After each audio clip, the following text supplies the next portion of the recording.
Assalamualaikum warahmatullahi wabarakatuh.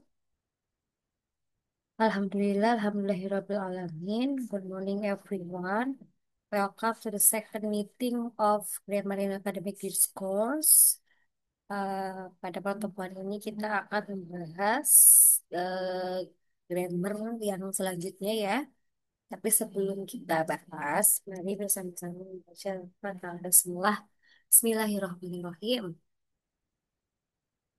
Ya, pada pertemuan ini kita akan membahas tiga skill ya, yaitu present participle, past participle, bawah ya,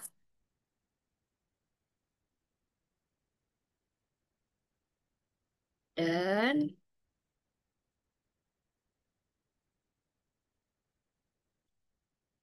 sentence with multiple clauses atau use coordinate connectors correctly ya.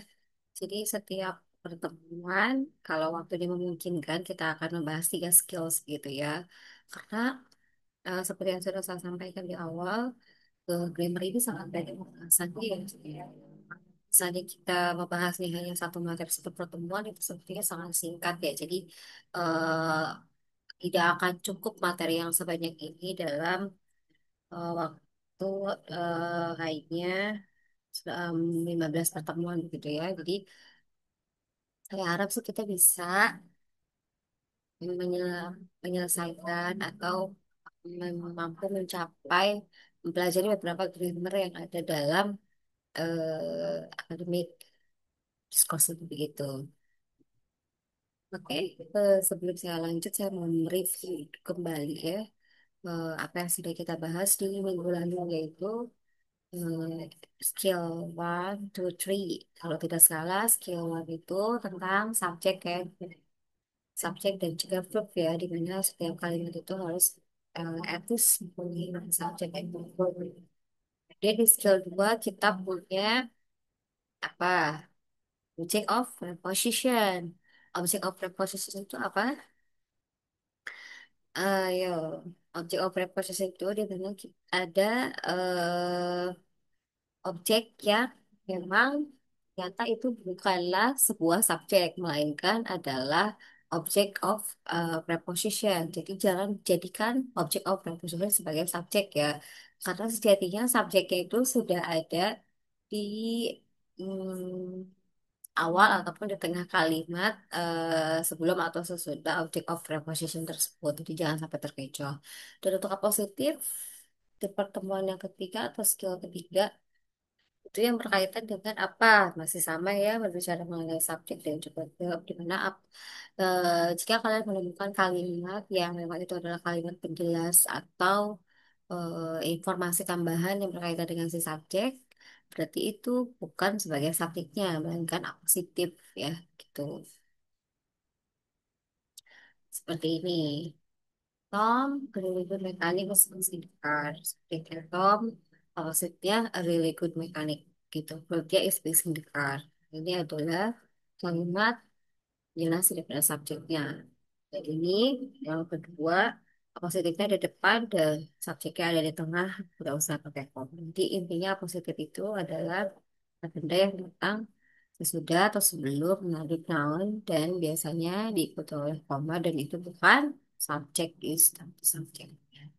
Itu ya untuk review materi yang minggu lalu. Sekarang kita lanjut ke materi atau skill yang keempat itu berkaitan dengan present participles.